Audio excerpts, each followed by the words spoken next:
Now Samuel died, and all Israel assembled and mourned for him, and they buried him in his house at Ramah. Then David rose and went down to the wilderness of Paran. And there was a man in Maon, whose business was in Carmel. The man was very rich. He had 3,000 sheep and 1,000 goats. He was shearing his sheep in Carmel. The name of the man was Nabal, and the name of his wife Abigail. The woman was discerning and beautiful, but the man was harsh and badly behaved. He was a Calebite. David heard in the wilderness that Nabal was shearing his sheep. So David sent 10 young men. And David said to the young men, "Go up to Carmel and go to Nabal and greet him in my name. And then you shall greet him, 'Peace be to you, and peace be to your house, and peace be to all that you have. I hear that you have shearers. Now your shepherds have been with us, and we did them no harm. And they missed nothing at all. They missed nothing all the time they were in Carmel. Ask your young men, and they will tell you. Therefore, let my young men find favor in your eyes. For we come on a feast day. Please, give whatever you have at hand to your servants and to your son David." When David's men came, they said all this to Nabal in the name of David, and then they waited. And Nabal answered David's servants, "Who is David? Who is the son of Jesse? There are many servants these days who are breaking away from their masters. Shall I take my bread and my water and my meat that I have killed for my shearers and give it to men who come from I do not know where?" So David's young men turned away and came back and told him all this. And David said to his men, "Every man strap on his sword." And every man of them strapped on his sword. David also strapped on his sword. And about 400 men went up after David, while 200 remained with the baggage. But one of the young men told Abigail, Nabal's wife, "Behold, David sent messengers out of the wilderness to greet our master, and he railed at them. Yet the men were very good to us, and we suffered no harm. And we did not miss anything when we were in the fields, as long as we went with them. They were a wall to us, both by night and by day. All the while we were with keeping the sheep. Now therefore know this, and consider what you should do. For harm is determined against our master and against all the house. And he is such a worthless man that one cannot speak to him." Then Abigail made haste and took 200 loaves and 2 skins of wine and 5 sheep already prepared and 5 seahs of parched grain and 100 clusters of raisins and 200 cakes of figs, and laid them on donkeys. And she said to her young men, "Go on before me. Behold, I come after you." But she did not tell her husband Nabal. And as she rode on the donkey and came down under cover of the mountain, behold, David and his men came down toward her, and she met them. Now David had said, "Surely in vain have I guarded all that this fellow has in the wilderness, so that nothing was missed of all that belonged to him. And he has returned me evil for good. God do so to the enemies of David, and more also, if by morning I leave so much as one male of all who belong to him."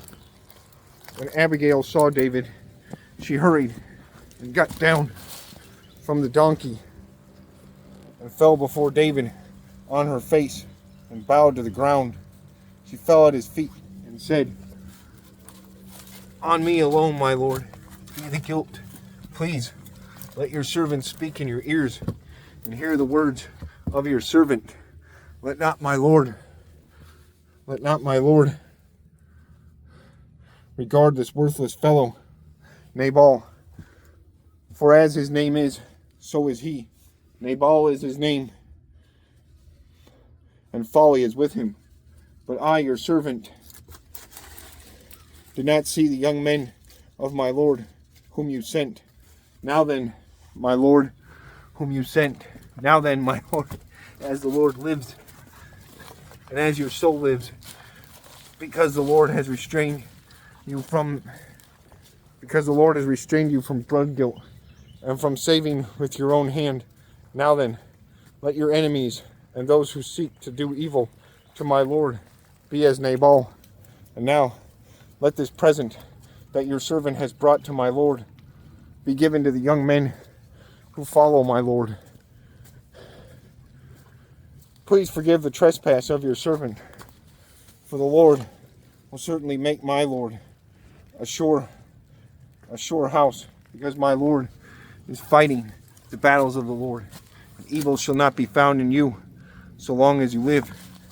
If men rise up to pursue you and to seek your life, the life of my Lord shall be bound in the bundle of the living, in the care of the Lord your God, and the lives of your enemies he shall sling out as from the hollow of a sling. And when the Lord has done to my Lord according to all the good that he has spoken concerning you, and has appointed you prince over Israel, my Lord shall have no cause of grief or pangs of conscience for having shed blood without cause, for my Lord working salvation himself. 0.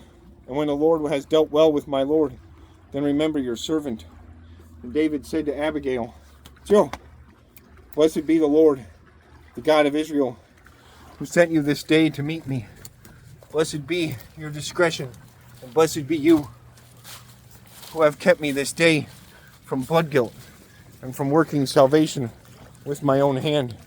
For surely, as the Lord, the God of Israel, lives, who has restrained me from hurting you, unless you had hurried and come to meet me, truly by morning there had not been left to Nabal so much as one male. Then David received from her hand what she had brought him, and he said to her, Go up in peace to your house. See, I have obeyed your voice, and I have granted your petition. And Abigail came to Nabal, and behold, he was holding a feast in his house, like the feast of a king. And Nabal's heart was merry with him, for he was very drunk. She told him nothing at all until the morning light. In the morning, when the wine had gone out of Nabal, his wife told him these things, and his heart died within him, and he became as a stone. And about 10 days later, the Lord struck Nabal, and he died. When David heard that Nabal was dead, he said, Blessed be the Lord, who has avenged the insult I received at the hand of Nabal, and has kept back his servant from wrongdoing. The Lord has returned the evil of Nabal on his own head. Then David sent and spoke to Abigail to take her as wife. When the servants of David came to Abigail at Carmel, they said to her, David has sent us to you to take you to him as wife. And she rose and bowed with her face to the ground and said, Behold, your handmaid is a servant to wash the feet of the servants of my Lord. And Abigail hurried and rose and mounted a donkey, and her 5 young women attended her. She followed the messengers of David and became his wife. David also took Ahinoam of Jezreel, and both of them became his wives. Saul had given Michal his daughter, David's wife, to Palti, the son of Laish, who was of Gallim.